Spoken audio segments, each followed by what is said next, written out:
Hello everyone, welcome to my channel. So today we are going to discuss a very important topic that what is osteoarthritis और किस age group में ये common होता है और इसकी कितनी ज़्यादा स्टेजेस होती हैं. सो ऑस्टियोआर्थराइटिस देखिए बहुत ही कॉमन प्रॉब्लम है, सबसे कॉमन तरह का आर्थराइटिस होता है और ये फीमेल्स में ज़्यादातर कॉमन है बट मेल्स में भी हो सकता है. It is a kind of degeneration of the joints और जो ऑस्टियोआर्थराइटिस है वो बॉडी के किसी पार्ट में भी हो सकता है. जैसे आप यहाँ जॉइंट्स देख रहे हैं तो हैंड के जॉइंट्स में भी हो सकता है, स्पाइन के जॉइंट्स में भी हो सकता है, शोल्डर जॉइंट में भी हो सकता है. बट सबसे ज़्यादा जो कॉमन ऑस्टियोआर्थराइटिस है ओए है वो है नी जॉइंट्स का. सो यहाँ पे नी जॉइंट्स हैं, आप देख सकते हैं. सो ये बोन्स हैं.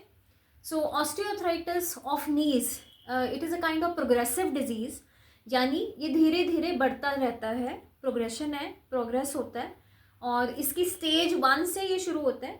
तो स्टेज 1 से लेके धीरे धीरे स्टेज 1, 2, 3, 4 लेटर स्टेज तक चला जाता है जिसमें अल्टीमेटली तो सर्जरी ही हेल्प करती है. तो यहाँ पे कुछ बोन्स हैं तो मैं थोड़ा सा आपको शो करना चाहती हूँ. So this is knee joint. So ये नी जॉइंट में ये पेटिला है और यहाँ पे ऊपर जो बोन है इसको हम फीमर कहते हैं और ये टिबिया फिबुला है. तो ये सारी जो बोन्स हैं ये बोन फॉर्मेशन एक तरह से एक नी जॉइंट बनाती है और नी जॉइंट के डिफरेंट कंपार्टमेंट्स होते हैं. जैसे ये एंटीरियर कंपार्टमेंट है, ये लैटरल कंपार्टमेंट होता है और पीछे का पोस्टीरियर कंपार्टमेंट होता है. तो इसके आसपास बहुत सारे स्ट्रक्चर्स होते हैं पर आर्थराइटिस में सबसे ज़्यादा इंपॉर्टेंट हो जाता है आर्टिकुलर कार्टिलेज. तो ये जो जॉइंट है जहाँ आप देख रहे हैं तो देयर इज़ अ गैप. तो ये गैप में क्या होता है, यहाँ पे साइनोवियल फ्लूइड होता है और एक तरह से आर्टिकुलर कार्टिलेज होता है जो एक तरह से जॉइंट में बोन्स की यानी जो मूवमेंट है वो फ्रिक्शन लेस मूवमेंट कॉज करता है. तो कार्टिलेज का पूरी तरह से ठीक रहना जॉइंट के लिए बहुत ज़्यादा इंपॉर्टेंट होता है और उसके अंदर होता है synovial fluid which also plays a very important role matrix form में. तो क्योंकि जॉइंट्स का मेन पर्पस है बॉडी का रेंज ऑफ मोशन अच्छा रखना, उठना, चलना फिरना, नी जॉइंट के आसपास जितनी भी मूवमेंट्स है वो ठीक होनी चाहिए. सो पर क्या होता है जैसे डिफरेंट स्टेजेस हैं ऑस्टियोआर्थराइटिस की, तो उसमें सबसे पहले जो आर्टिकुलर कार्टिलेज है वो अफेक्ट होना शुरू हो जाता है. तो स्टेज 1 होती है which is the minimum changes in the body. तो उसमें कोई बहुत ज़्यादा चेंजेस नहीं आती, हल्का सा ऑस्टियोफाइट्स, ये जो बोन्स हैं इसमें थोड़ी थोड़ी ऑस्टियोफाइट्स यानी बोनिया आउटग्रोथ होती है. इससे ज़्यादा कोई मेजर चेंजेस नहीं आती स्टेज 1 में which is very minor and it is easily treatable. फिर आती है स्टेज 2.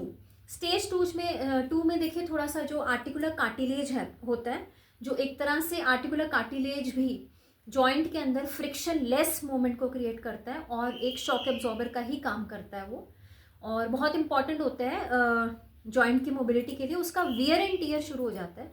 सो स्टेज 2 में थोड़ा सा पेशेंट के लिए कई बार स्टिफनेस आनी शुरू हो जाती है, हल्की फुल्की स्वेलिंग होगी और जो जॉइंट्स हैं जॉइंट स्पेस थोड़ी सी कम हो जाती है. सो यहाँ पे आप जॉइंट स्पेस दे सकते हैं तो ये थोड़ी सी कम होनी शुरू हो जाती है.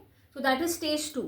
Then third stage which is actually a warning stage. Third stage में देखिए ऑस्टियोफाइट्स बहुत बड़े साइज़ के होंगे, स्क्लेरोसिस होगी और बोनी लेवल पे काफ़ी ज़्यादा चेंजेस आ जाते हैं और जो कार्टिलेज है उसका वियर एंड टीयर ज़्यादा हो जाता है, आर्टिकुलर कार्टिलेज का इरोडेड हो जाती है.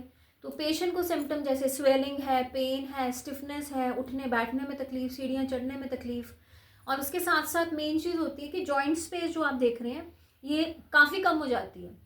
तो आपस में जो हड्डियाँ हैं वो जुड़नी शुरू हो जाती है, यानी फ्रिक्शन लेस जो मूवमेंट था जो एक कार्टिलेज की वजह से था वो कम होना शुरू हो जाता है. तो उसकी वजह से काफ़ी प्रॉब्लम शुरू हो जाती है. तो थर्ड स्टेज पे देखिए कंजर्वेटिव ट्रीटमेंट कई बार इफेक्टिव है, कई बार नहीं इफेक्टिव. और उसके बाद लास्ट स्टेज है जिसको हम कहते हैं स्टेज 4.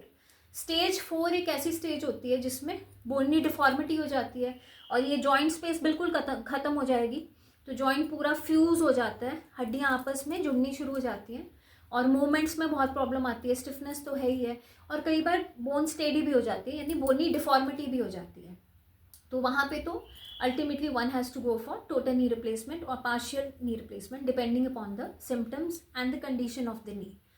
तो इसके रिगार्डिंग कुछ भी डिस्कस करना चाहते हैं तो प्लीज़ मेरे चैनल को सब्सक्राइब कीजिए. आप कमेंट्स कीजिए। आप मुझे इंस्टाग्राम पे भी फॉलो कर सकते हैं, और इसके रिगार्डिंग कोई भी क्वायरी है, क्वेश्चन है, तो प्लीज़ वहाँ पे कमेंट ज़रूर कीजिए, लिख सकते हैं। Thank you.